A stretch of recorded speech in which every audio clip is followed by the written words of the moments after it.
আমন্ত্রণ দীপ্ত সংবাদে আপনাদের সাথে আছি আমি ইয়াসমিন সুমনা। রাজধানীর মিরপুরের পল্লবীতে ৮ বছরের শিশু রামিসাকে ধর্ষণ ও হত্যার ঘটনায় করা মামলার রায় ৭ই জুন ধার্য করেছে আদালত। বৃহস্পতিবার ঢাকা মহানগর শিশু সহিংসতা দমন ট্রাইব্যুনালের বিচারক রায়ের জন্য এই দিন ধার্য করেন। এ সময় আদালতে উপস্থিত ছিলেন অন্যতম আসামি সোহেল রানা ও তার স্ত্রী স্বপ্না। পরে রাষ্ট্রপক্ষের আইনজীবী জানান, মামলায় আসামিদের মৃত্যুদণ্ড চাওয়া হয়েছে।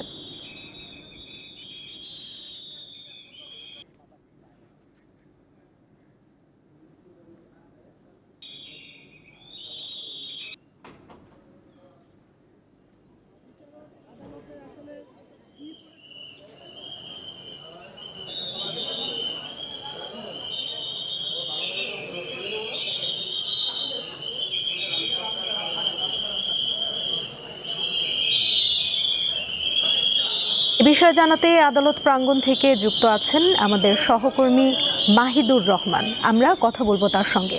মাহিদুর, রায়ের তারিখ তো ঘোষণা হয়ে গেল, রামিসার বাবা মা বা আইনজীবীরা কি বলছেন বিস্তারিত জানাবেন। হ্যাঁ, আপনি যেমনটি বলছিলেন, আজকে কিন্তু সবকিছু কার্যক্রম শেষে কিন্তু আজকে রায়ের তারিখ ঘোষণা করেছে আগামী রবিবার। আপনি জানেন যে আমি এই মুহূর্তে কিন্তু আসামি পক্ষের আইনজীবীও কথা বলার জন্য এখানে দাঁড়িয়েছেন, আমি চেষ্টা করব সেখানে জানানো। তবে রাষ্ট্রপক্ষের আইনজীবী মাত্র ব্রিফিং করে আমাদেরকে যেটি জানালেন যে তারা কিন্তু এই কার্যক্রমটি শেষ করলেন একটি ন্যায় বিচার পাওয়ার স্বার্থে। আজকে মাননীয় ট্রাইব্যুনালে শিশু রামিসা আক্তার হত্যা মামলায় আমরা রাষ্ট্রপক্ষে আসামিদ্বয়ের বিরুদ্ধে গঠিত চার্জ প্রমাণের নিরিখে যে 16 জন সাক্ষীর সাক্ষ্য প্রদান করেছেন এবং মাননীয় ট্রাইব্যুনাল রেকর্ড করেছেন, সেই সাক্ষ্য হতে ইনক্রিমিনেটিং এভিডেন্স দেখিয়ে নিরঙ্কুশভাবে আমরা সাক্ষ্য আর্গুমেন্টে দেখিয়েছি যে এই আসামিদ্বয় তাদের কৃতকর্মের জন্য যে অপরাধ ঘটিয়েছেন, অর্থাৎ 1 নম্বর আসামি ভিকটিম রামিসা আক্তারকে ধর্ষণ ও হত্যা করেছেন, তার প্রমাণ আমরা দেখিয়েছি সাক্ষ্যের মাধ্যমে। একই সাথে 2 নম্বর আসামি উক্ত ধর্ষণ ও হত্যাকাণ্ডে প্রিভেন্টিভ কোনো মেজার না নিয়ে সহযোগিতা করেছেন। একই সাথে তার লাশ খণ্ড বিখণ্ড করে গুম করার কার্যক্রমের অংশ হিসাবে যে জঘন্যতম কাজগুলো করেছেন এবং 2 নম্বর আসামির সহায়তায় 1 নম্বর আসামি পালিয়ে গেছেন, সেই বিষয়ে এই 3 ধরনের অপরাধের নিরঙ্কুশ এভিডেন্স আর্গুমেন্টে দেখিয়ে আমরা প্রমাণ করতে উপস্থাপন করেছি যে আসামিদ্বয় নারী ও শিশু নির্যাতন দমন আইনের অধীন 9-2 অধীন পরিতব্য 30 এবং পেনাল কোডের 201 ধারার অপরাধ প্রমাণিত হয়েছে। এবং মাননীয় ট্রাইব্যুনাল আমাদের সকল আর্গুমেন্ট শুনে রাষ্ট্রপক্ষ আর্গুমেন্ট শেষ হওয়ার পর স্টেট ডিফেন্স লয়ারের পক্ষে আর্গুমেন্ট শোনেন এবং স্টেট ডিফেন্স লয়ার 1 নম্বর আসামির যাবজ্জীবন এবং 2 নম্বর আসামির লঘুদণ্ড অর্থাৎ 201-এ লঘুদণ্ড প্রার্থনা করলে আমরা কাউন্টার হিসেবে রাষ্ট্রপক্ষে আমরা বলি তারা যেহেতু হেইনাস অফেন্স করেছে এবং এটা নিরঙ্কুশভাবে প্রমাণিত হয়েছে ইতোমধ্যে রেকর্ডকৃত সাক্ষ্য ম্যাটেরিয়ালসের মাধ্যমে, আমরা এর সিভিয়ার পানিশমেন্ট চাই। সিভিয়ার পানিশমেন্ট হলো মৃত্যুদণ্ড চাই। Bangladesh securities and exchange commission BSECর চেয়ারম্যান খন্দকার রাশেদ মাকসুদ ও সংস্থাটির 4 জন কমিশনার পদত্যাগ করেছেন। বৃহস্পতিবার সকালে অর্থ মন্ত্রণালয়ের আর্থিক প্রতিষ্ঠান বিভাগে পদত্যাগপত্র জমা দেন তারা। ব্যক্তিগত কারণ দেখিয়ে 5 জন পদত্যাগ করেছেন বলে জানা গেছে। BSEর যে 4 কমিশনার পদত্যাগ করেছেন তারা হলেন মহসিন চৌধুরী, আলী আকবর, ফারজানা লালারুক ও সাইফুদ্দিন।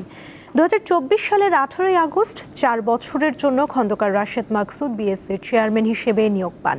এদিকে নতুন চেয়ারম্যান ও কমিশনার নিয়োগের প্রক্রিয়া এরই মধ্যে শুরু হয়েছে বলেও জানা গেছে।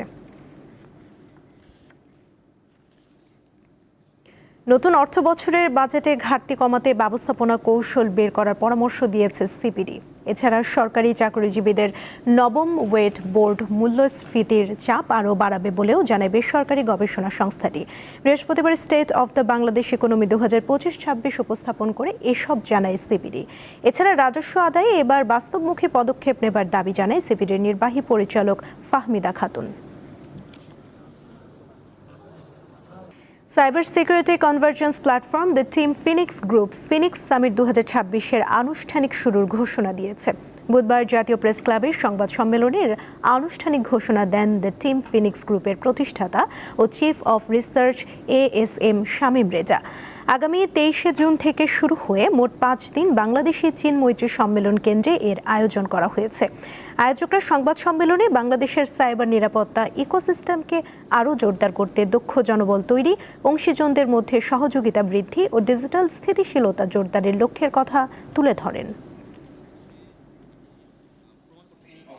আপনারা সবাই জানেন যে আমাদের ক্লাউডিং আরেকটা প্যারালালি স্টেজ দেশের সর্ববৃহৎ কৃষি পণ্য প্রক্রিয়াজাতকারী প্রতিষ্ঠান প্রাণ এর আম সংগ্রহ ও পাল্পিং কারখানা পরিদর্শন করেছেন ইন্দোনেশিয়ার রাষ্ট্রদূত মিস লিস্তেওয়াতি। বাংলাদেশের কৃষি প্রক্রিয়াজাত কারখানা পরিদর্শনের অংশ হিসেবে তিনি বুধবার রাজশাহীর গোদাগাড়িতে অবস্থিত প্রাণের বরেন্দ্র ইন্ডাস্ট্রিয়াল পার্ক BIP পরিদর্শন করেন।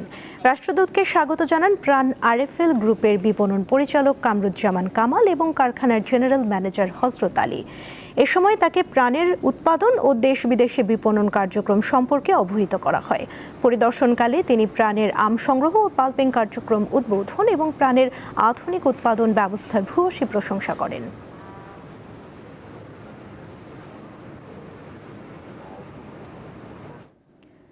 আন্তর্জাতিক প্রসঙ্গ।